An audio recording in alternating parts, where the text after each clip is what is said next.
Hello दोस्तों, आज की कहानी है फ्यूचर की, जहां पर जिंदा रहने के लिए पैसों की नहीं बल्कि टाइम की ज़रूरत होती है।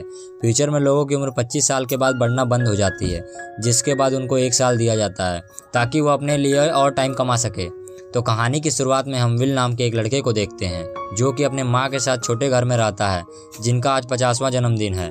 मगर सेलिब्रेट करने के लिए उन लोगों के पास टाइम नहीं है और उन पर काफ़ी ज़्यादा कर्जा भी है। बिल के पास जीने के लिए सिर्फ 24 घंटे बचे और उसकी मॉम के पास भी बस 3 दिन ही बचे हुए हैं। उसकी माँ उसे कहती है कि 2 दिन बाद बस स्टॉप पर आकर वह उसे कुछ टाइम दे दे, और यह कहने के बाद विल को 30 मिनट ट्रांसफ़र कर देती है ताकि वो बाजार से कुछ खाना खरीद सके। जिसके बाद विल टाइम कमाने के लिए घर से निकल जाता है और रास्ते में उसको माया नाम की एक छोटी सी लड़की मिलती है, जो कि उससे 1 मिनट का टाइम मांगती है, और विल उसको 1 मिनट बजाय 5 मिनट दे देता है। जिसके बाद विल अपने दोस्त बोरेल से मिलता है और वह दोनों अपने काम पर जाते हैं। दोनों टाइम को स्टोर करने वाले डिवाइस बनाने की कंपनी में काम किया करते थे, और पूरा दिन काम करने के बाद विल में अपने मेहनत का कमाया हुआ टाइम लेने के लिए डिस्ट्रीब्यूटर के पास जाता है और उसको थोड़ा सा टाइम दे देता है, और वह कहता है कि मार्केट का प्राइस महंगा हो गया है, इसलिए अब बस इतना ही टाइम मिलेगा। जिसके बाद विल अपने दोस्त के साथ शाम को एक बार में जाता है, जहाँ पर उनका दोस्त काफ़ी ज़्यादा पीका टल्ली हो जाता है। विल को यहाँ पर एक बंदा दिखाई देता है जिसका नाम हेनरी होता है, और उसके पास 100 साल का टाइम होता है। विल को हेनरी के पास कुछ मवाली लोग दिखते हैं और वह समझ जाता है कि ये सभी उसका टाइम चुराने के लिए आए हैं। विल हेनरी के पास जाता है और उसको कहता है कि भाई जल्दी से यहाँ से निकल ले, कुछ ही देर में तेरा सारा टाइम गायब होने वाला है। मगर हेनरी उसकी बातों पर ध्यान नहीं देता और कुछ ही देर में वहाँ पर गुंडे का ग्रुप आ जाता है और उनका बॉस होता है फोर्टिस। ये सभी टाइम चुराने के लिए काफ़ी ज़्यादा फेमस थे। फोर्टिस हेनरी से उसका सारा टाइम मांगता है, मगर हेनरी बाथरूम का बहाना बनाकर बाथरूम में जाकर उल्टियाँ करने लगा। मगर इस दौरान फोर्टिस का एक बंदा उस पर नजर रख रहा होता है। मौका देखकर विल उस बंदे को बेहोश कर देता है और वो हेनरी को लेकर वहाँ से फरार हो जाता है। वो दोनों एक बिल्डिंग में छुप जाते हैं। विल हेनरी को कहता है कि तुम्हारे पास इतना सारा टाइम है और फिर भी तुम सबको बर्बाद कर रहे हो।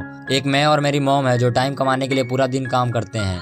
यहाँ पर हेनरी उसको बताता है कि इस दुनिया में सभी के लिए बहुत सारा टाइम है, मगर अमीर लोग सारा टाइम अपने पास दबा कर बैठे हैं और वो मार्केट के दाम को बढ़ा देते हैं ताकि लोग बिना टाइम की वजह से मरते रहें। और यह सुनने के बाद विल को काफ़ी ज़्यादा गुस्सा आता है। अब अगली सुबह हेनरी वहाँ से जाने लगता है, मगर जाने से पहले वो अपने 100 साल विल को दे देता है, क्योंकि उसने अपनी काफ़ी ज़िंदगी जी ली थी और वह अब 150 साल का हो चुका था। अब जब विल उठता है तो वह देखता है कि उसके पास पूरे 100 साल है, और यह सारी बात जाकर अपने दोस्त बोरेल को बताता है। विल सोच रहा था कि अब यह इतने सारे टाइम का क्या करेगा, और उसको अमीरों की सारी करतूत भी पता चल गई थी, इसलिए वो इस सिस्टम को ठीक करना चाहता है और वह पहले बोरेल को भी 10 साल दे देता है। इधर हम विल की माँ को देखते हैं, जो कि दिन रात काम करके अपना सारा कर्ज चुका देती है, और वह जब घर जाने के लिए बस में बैठी तो उसके पास इतना टाइम नहीं होता कि वो टिकट खरीद सके, और वहाँ पर बैठे पैसेंजर में से किसी ने भी उसकी मदद नहीं की। विल की मॉम ने अपना टाइम देखा तो उसमें सिर्फ 1 मिनट बचे थे, और वो जल्दी जल्दी से भागते हुए अपने घर की तरफ जाने लगी। जब तक वह विल के पास पहुँच पाती है तब तक उसका टाइम खत्म हो गया था, और वह इस वजह से विल के पास जाते जाते ही मर जाती है। विल काफ़ी ज़्यादा दुखी होता है क्योंकि उसके पास पूरे 100 साल थे, मगर वो अपनी माँ को बचा नहीं पाया। इधर हम पुलिस ऑफिसर रेमंड को देखते हैं, जिसको नदी में से हेनरी की लाश मिलती है। अब विल टाइम की मदद से नई गाड़ी और नए कपड़े खरीदता है और वह गाड़ी लेकर ग्रीन सिटी की तरफ चल जाता है। वहाँ तक जाने के लिए उसको कई सारे टाइम जोन पास करने थे, और हर टाइम जोन को पार करने का रेट अलग अलग था। ग्रीन सिटी विल के शहर से पूरी तरीके से अलग था, क्योंकि यहाँ पर बस अमीर लोग रह रहे थे, जिन लोगों के पास काफ़ी ज़्यादा टाइम था। विल शहर में एक बढ़िया सा होटल लेता है और आज रात को कई दिनों बाद विल अमीरों का खाना खाता है।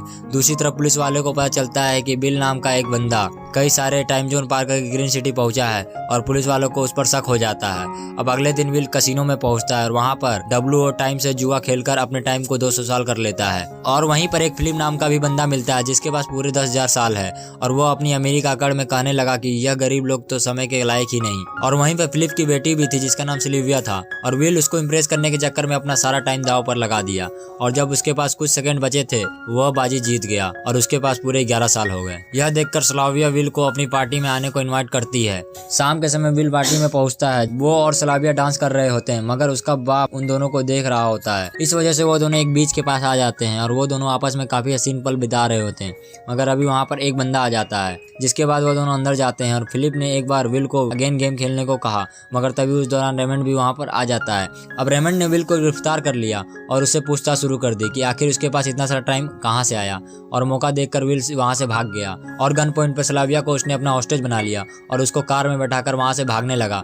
मगर रेमंड अपनी कार से उसका पीछा कर रहा था और उसने विल की कार के पीछे से टक्कर मारी, जिसकी वजह से विल की कार उससे टकराने ही वाली थी, मगर विल ने हीरो स्टाइल में अपनी कार को बचा लिया और वो पुलिस को चकमा देते हुए अपनी कार को ब्रिज के नीचे छुपा देता है और अगली सुबह दूसरे शहर की तरफ रवाना हो गया। विल अपनी कार से शहर की तरफ जा ही रहा होता है कि उसका कार किलो के ऊपर से जा गुजरती है, जिसकी वजह से उसका कार का एक्सीडेंट हो जाता है। और तभी पता नहीं कहां से फोर्टिस अपने गुंडों के साथ वहां पर आ जाता है और वो सलाविया से उसका टाइम ले लेता है। सलाविया जब उठती तो उसके पास सिर्फ 20 मिनट बचा होता है, इसलिए विल उसको अपना कुछ टाइम दे देता है। जिसके बाद विल सलाविया के डैड को कॉल करता है और कहता है कि अगर उसने कल तक 1000 साल गरीब लोगों में नहीं बांटा तो उसकी बेटी को नहीं छोड़ेगा।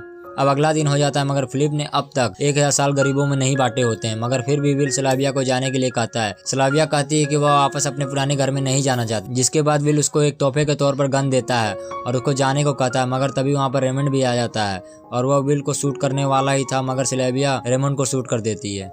विल देखता है कि रेमंड के पास काफी कम समय बचा है और उसको अपना कुछ समय दे देता है और वह दोनों रेमंड की कार लेकर वहां से भाग जाते हैं। अब रेमंड फिलिप को अपने पास बुलाता है और कहता है कि तुम्हारी बेटी सलाविया उसके साथ मिली हुई है और इसलिए उसको भी जेल जाना पड़ेगा। फिलिप अपनी बेटी की तरफ से रेमंड से माफी मांगता है और उसको रिश्वत देने की कोशिश भी करता है, मगर रेमंड उसको साफ मना कर देता है।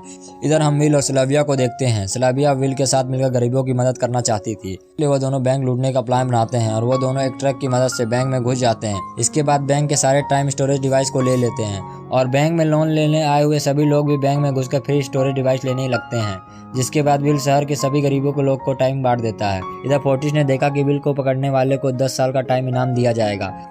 अब रात के समय रेमंड ने विल को चारों तरफ होटल में घेर लिया, मगर किसी तरीके से विल उनको चकमा देकर खिड़कियों से कूद गया और वहां से भागने लगा। विल को रोकने के लिए वो फायरिंग करने लगे, मगर वो दोनों वहां से भागने में कामयाब हो गए और वह जाकर एक बस में बैठ गए। जिसके बाद वो दोनों अपने होटल की तरफ निकल गए और फोर्टिस भी उन लोगों का पीछा कर रहा था। विल और सलाविया आपस में बातें कर रहे होते हैं, तब उनके रूम का दरवाजा तोड़ते हुए फोर्टिस अपने गुंडों के साथ वहां पर आ जाता है। अब उन गुंडों ने विल की चारों तरफ से घेर लिया और फोर्टिस ने विल को पंजा लड़ाने के लिए चैलेंज किया। उन दोनों के गेम स्टार्ट हो गया।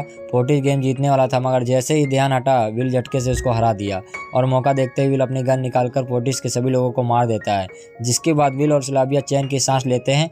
अब विल देखता है कि मार्केट की प्राइस तेजी से बढ़ रहा होता है। विल सलाविया को बताता है कि अमीर लोग किस तरीके से गरीबों के साथ बुरा कर रहे हैं। सारा टाइम तो वो लेकर खा बैठे हैं और अगर उन दोनों को यह सब कुछ सही करना है तो उनको 1 लाख साल की जरूरत पड़ेगी। अब अगले दिन हम फिलिप को देखते हैं, जो कि अपने बॉडीगार्ड के साथ एक मीटिंग में जा रहा होता है, मगर तभी सलाविया उसके पीछे से आवाज देती है। वो उसको देखने के लिए मुड़ता है और मौके का फायदा उठाकर विल, जो उन बॉडीगार्ड के बीच में भैंस बदलकर छुपा हुआ था, पीछे से उसकी कनपट्टी पर बंदूक तान देता है। विल फिलिप को उसके लॉकर के पास ले जाता है, जहाँ पर उसने 1 लाख साल छुपा कर रखे थे। विल उससे स्टोरेज डिवाइस ले लेता है और वहाँ से भागने लगता है। इधर रेमंड रास्ते में कई सारी गाड़ियां लगाकर विल का इंतजार कर रहा होता है। विल के आते ही सभी लोग उस पर फायरिंग शुरू कर देते हैं, मगर विल अपनी कार की टूल बूथ में टक्कर दे मारता है और उसको तोड़ता हुआ उन सभी से बचकर निकलता है। मगर रेमंड भी इतनी आसानी से हार नहीं मानने वाला था। वो अपनी कार लेकर उन दोनों का पीछा करने लगता है और जब वो दोनों फाइनली गरीबों के शहर तक पहुंच जाते हैं, मगर तभी रेमंड अपने कार से उनकी कार में टक्कर मारता है। मगर विल और सलाविया तुरंत अपनी कार से निकल जाते हैं और विल स्टोरेज डिवाइस माया को दे देता है ताकि वो सारे गरीब 1 लाख साल को आपस में बांट सके। अब तभी रेमंड अपने कार से निकलता है और वह दोनों को पकड़ने वाला होता है, मगर वहां पर इतनी ज्यादा भीड़ होती है कि वह दोनों रेमंड के हाथों से बचकर निकलते हैं। मगर रेमंड अभी भी हार नहीं मानने वाला था और फाइनली वो उन दोनों को सड़क पर पकड़ लेता है और बताता है कि वह भी एक गरीब शहर से है और उसको भी अमीरी और गरीबी का फर्क पता था, मगर वह जानता था कि संतुलन बनाए रखने के लिए ऐसा जरूरी है, इसलिए उसने कुछ नहीं किया। और वह जैसे ही विल को शूट करने वाला था, उसका टाइम खत्म हो जाता है और वह वहीं पर मर जाता है। इधर विल और सलाविया ने अपनी कलाई को देखा तो उन दोनों के पास भी 1 ही मिनट बचा था। विल जल्दी से रेमंड की कार की तरफ भागता है और कार में लगे स्टोरेज डिवाइस से कुछ समय ले लेता है, मगर सलाविया का टाइम खत्म होने वाला था और विल उसकी तरफ बढ़ता है ताकि वह उसको टाइम ट्रांसफर कर सके। और टाइम खत्म होने के कुछ सेकंड पहले विल की बाहों में आकर गिरती है और विल उसको टाइम ट्रांसफर कर देता है, जिस वजह से वह बच जाता। अब हम सभी गरीब लोगों को देखते हैं जिन लोगों के पास काफी सारा टाइम था और वो लोग शहर की तरफ निकल गए थे और इधर विल और सलाविया दूसरे बैंक को लूटने के लिए तैयार थे। अगर वीडियो पसंद आई होगी तो वीडियो को लाइक कर देना और चैनल को सब्सक्राइब कर देना। हम 1K सब्सक्राइबर के बहुत ही करीब हैं, तो सपोर्ट जरूर करना। धन्यवाद।